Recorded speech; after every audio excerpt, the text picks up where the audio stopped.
Hey everyone, and welcome to RUBIN'S Mind Lab, where we break down the latest research into what it really means.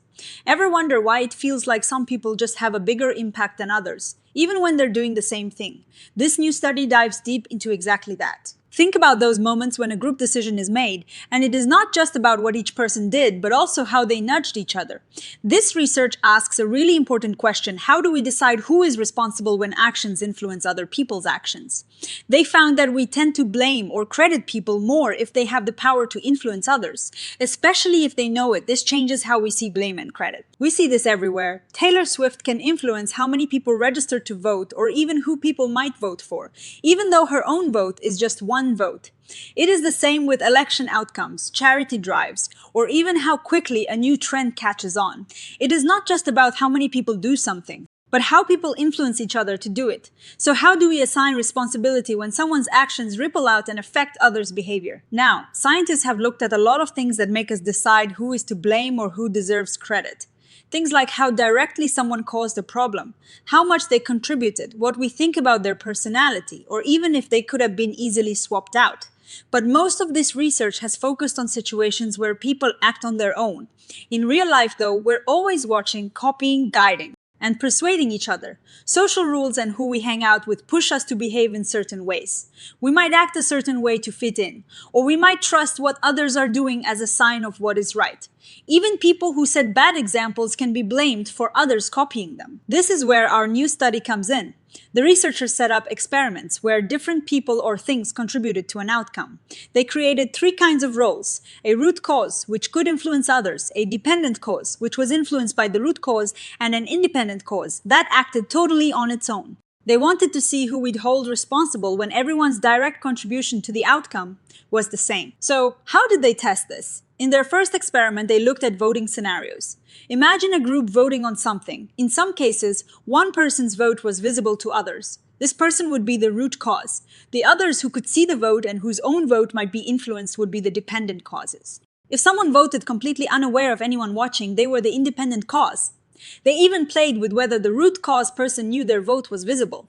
They had people look at these scenarios and rate how responsible each voter was for the outcome. This image shows how they set up these situations. You can see the arrows show who influences whom. In experiment 1, they focused on voting. If a person's vote was seen by others, and they knew it, they were a root cause with knowledge. If they didn't know, they were a root cause without knowledge. The people seeing the vote were dependent causes. And what did they find? It turns out the people who could influence others, the root causes, were seen as more responsible, especially if they knew their influence mattered. The root cause with knowledge got the highest responsibility ratings. But here is something interesting: the dependent causes, the ones being influenced, were rated as almost as responsible as the root causes with knowledge. The independent causes, the ones acting alone, were rated the least responsible. This was a bit surprising. The researchers thought that the people who were influenced, the dependent causes, would have less control and therefore be seen as less responsible. But it seems that sometimes seeing another person's vote gave those dependent voters more information, making them feel like they had more power to swing the vote. This suggested that maybe mental states like knowledge were playing a role. To get rid of the idea that it is just about having more information, they moved to a physical world in experiment 2. They used the system of gears. Some gears could make other gears spin. If a gear made another gear spin, it was the root gear. The gear that was spun was the dependent gear. And some gears just spun on their own, the independent gears. This way, they could study influence without any thoughts or feelings involved, purely mechanical. They showed people how these gears worked and asked them to rate how responsible each spinning gear was for the toy working. And the results were pretty similar. The root gears that could influence others were still seen as the most responsible. But this time, the dependent gears were rated less responsible than the independent gears. This reversal from experiment 1 is interesting. The researchers suggest that in the mechanical system, people might have seen the dependent gears as being tightly connected to the root gears, almost like a single unit. Or maybe people found it confusing when a root gear spun but a connected dependent gear didn't, making them question the root gear's effectiveness. So, to really nail down the social influence aspect, they did a third experiment. They went back to the voting scenario, but this time they made it very clear one person was a mentor who gave advice to other people, the mentees, before they voted. The mentor is the root cause with knowledge. The mentees are the dependent causes, and others who voted independently are independent causes. This setup explicitly shows one person intentionally influencing others. They looked at both successful and unsuccessful proposals. In this experiment, the mentors, the ones giving advice, were rated the most responsible. And like in the first experiment, they were seen as more responsible the more mentees followed their advice. Now, here is the key difference from experiment 2, in this explicitly social advice-giving scenario. The dependent causes, the mentees, were rated less responsible than the independent causes. So, what does this all mean? Across these different scenarios, a key finding is that people consistently hold those who can influence others more responsible. This makes sense. If you have the power to shape what others do, you are seen as having a bigger role in the final outcome. This responsibility even grows if more people follow your lead. The really fascinating part is how the responsibility of the dependent causes changed. In the passive observation, experiment 1, and the mechanical system, experiment 2, influenced people were seen as quite responsible. But when influence was framed as an intentional act of giving advice, experiment 3, the influenced people were seen as less responsible than independent actors.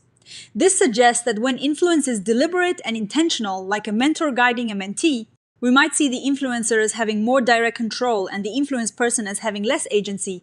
It is like we're saying, you were advised, but you still made your own choice to follow or not. This research really highlights that we don't just look at direct actions. We consider the whole web of influence.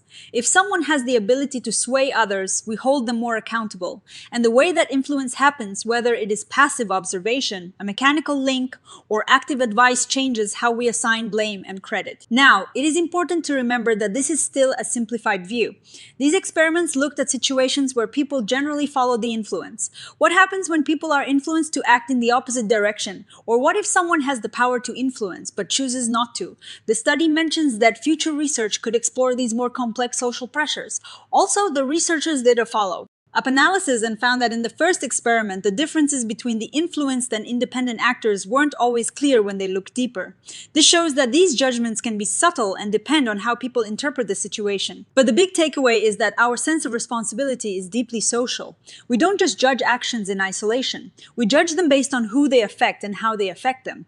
This is super important for understanding how we make decisions in groups, how we assign blame after a mistake, or how we give credit for success. It tells us that being an influencer, whether you mean to or not, comes with a weight of responsibility. Next time you are in a group situation, pay attention to how people react to those who seem to be leading the pack or guiding others. Are they seen as more responsible? Does it matter if they know they're influencing others? This research gives us a great framework for thinking about these everyday social dynamics. It's a fascinating glimpse into how our minds work when it comes to fairness and accountability in groups. I hope you found this breakdown helpful. If it did, please give this video a like, leave a comment with your thoughts or any examples you can think of, and don't forget to subscribe to RUBIN'S Mind Lab for more explorations into the human mind. Thanks for watching, and I'll see you in the next one.